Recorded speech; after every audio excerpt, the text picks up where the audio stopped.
Silchar news 24 এ আপনাদেরকে স্বাগতম জানাই। আজ হলো 11 জুলাই শুক্রবার। আজকের কয়েকটি বিশেষ গুরুত্বপূর্ণ খবর নিয়ে আসলাম। আজকের প্রথম খবরটি হলো আসাম সরকারের ক্যাবিনেট বৈঠকে রাজ্যবাসীর জন্য কয়েকটি বিশেষ গুরুত্বপূর্ণ সিদ্ধান্ত গ্রহণ করা হয়েছে। ক্যাবিনেট বৈঠকে আসামের মুখ্যমন্ত্রী ডক্টর হিমন্ত বিশ্ব শর্মা জানিয়েছেন, এবার থেকে ব্যক্তিগত নার্সিং হোম সমূহে রোগীর মৃতদেহ ফিস অর্থাৎ টাকা না দেওয়ার কারণে রাখতে পারবে না। 4 ঘন্টার অধিক সময় মৃতদেহ রাখিলে আত্মীয়রা নার্সিং হোমের বিরুদ্ধে অভিযোগ করিতে পারিবেন। আগামী 1 আগস্ট থেকে রাজ্যের প্রতিটি ব্যক্তিগত হাসপাতাল এবং নার্সিং হোমে এই নিয়ম মানতে হবে। যদি কোনো ব্যক্তিগত হাসপাতাল অথবা নার্সিং হোমে এই নিয়ম না মানে তাহলে নার্সিং হোমের উপর জরিমানা করা হবে এবং লাইসেন্স বাতিল করা হবে বলে ক্যাবিনেট বৈঠকে জানানো হয়েছে। এদিকে রাজ্য সরকারের ক্যাবিনেট বৈঠকে ম্যাট্রিক পরীক্ষার্থীদের জন্য ভালো খবর ঘোষণা করা হয়েছে। আগামী নভেম্বর মাসের 1 তারিখ থেকে হাই স্কুল পরীক্ষা না দেওয়া পর্যন্ত ছাত্রছাত্রীদেরকে প্রতি মাসে 300 টাকা করে প্রদান করা হবে। এদিকে রাজ্য সরকারের ক্যাবিনেট বৈঠকে অঙ্গনওয়াড়ি কর্মী এবং সহায়িকাদের জন্য ভালো খবর ঘোষণা করা হয়েছে। অঙ্গনওয়াড়ি কর্মী এবং সহায়িকাদের বেতন বৃদ্ধি করা হবে। অঙ্গনওয়াড়ি কর্মীদের বেতন 8,000 টাকা এবং সহায়িকাদের বেতন 4,000 করে টাকা প্রদান করা হবে।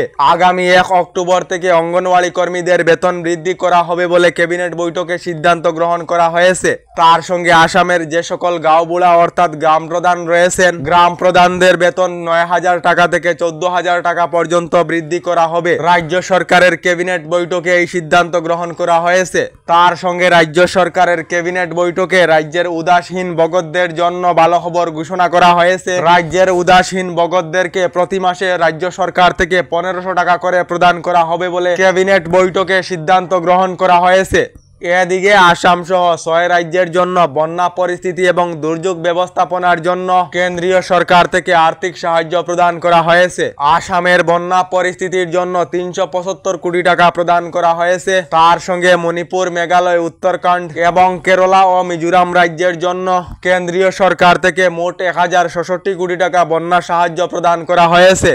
এদিকে রাজ্য সরকারের উচ্ছেদ অভিযান নিয়ে রাজ্যের মুখ্যমন্ত্রী ডক্টর হিমন্ত বিশ্ব শর্মার বড় ঘোষণা। আজ শুক্রবার, আজ জুম্মার নামাজের কারণে রাজ্যের গোয়ালপাড়া জেলায় উচ্ছেদ অভিযান চালানো হবে না, ঘোষণা মুখ্যমন্ত্রী ডক্টর হিমন্ত বিশ্ব শর্মার।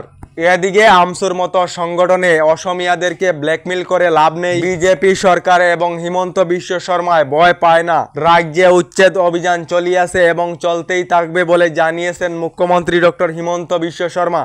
এদিকে হঠাৎ খোলা আকাশের নিচে হাজারো মানুষ, চারিদিকে শুধু হাজারো মানুষের কান্দন। রাজ্যের বিলাসী পাড়ায় উচ্ছেদ অভিযানে গুড়িয়ে দেওয়া হয়েছে বেশ কয়েকটি মসজিদ এবং শত শত মানুষের ঘরবাড়ি, যার জন্য বিলাসী পাড়ায় হাহাকার পরিস্থিতি দেখা দিয়েছে।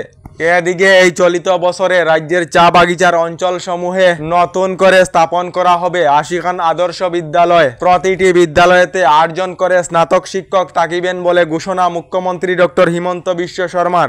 এদিকে অসমিয়া ভাষা বিতর্ক নিয়ে মুখ্যমন্ত্রীর হুঙ্কার। বিজেপি সরকার থাকলে লোকগণনার সময়ে অসমিয়া লিখব না বলে ব্ল্যাকমেল করে লাভ নেই। পূর্বের লোকগণনার সময়তে 70% চরের মানুষেরা মাতৃভাষা বাঙালি বলে লিখেছিল। এবারে লোকগণনায় মাতৃভাষা বাংলা ভাষা বলে লিখুন, তাহলে আমাকে বাংলাদেশি চিনাক্ত করতে সুবিধা হবে এবং এনআরসিরও প্রয়োজন হবে না। অসমিয়া ভাষা বিতর্ক নিয়ে মুখ্যমন্ত্রী ডক্টর হিমন্ত বিশ্ব শর্মার হুঙ্কার। এদিকে এখনো সরকারি ঘর লাভ না করা সকলদের জন্য এসেছে একটি ভালো খবর। সরকারি ঘরের জন্য আবেদন না করা সকলেরা শীঘ্রই সরকারি ঘরের জন্য আবেদন করে নিন। নতুন করে রাজ্যের 3,76,000 পরিবারদেরকে সরকারি ঘর প্রদান করা হবে বলে রাজ্য সরকার থেকে জানানো হয়েছে। আমাদের ডেইলি খবরগুলি ভালো লাগলে আমাদের ভিডিওতে লাইক দিয়ে চ্যানেলটিকে সাবস্ক্রাইব করে নেবেন।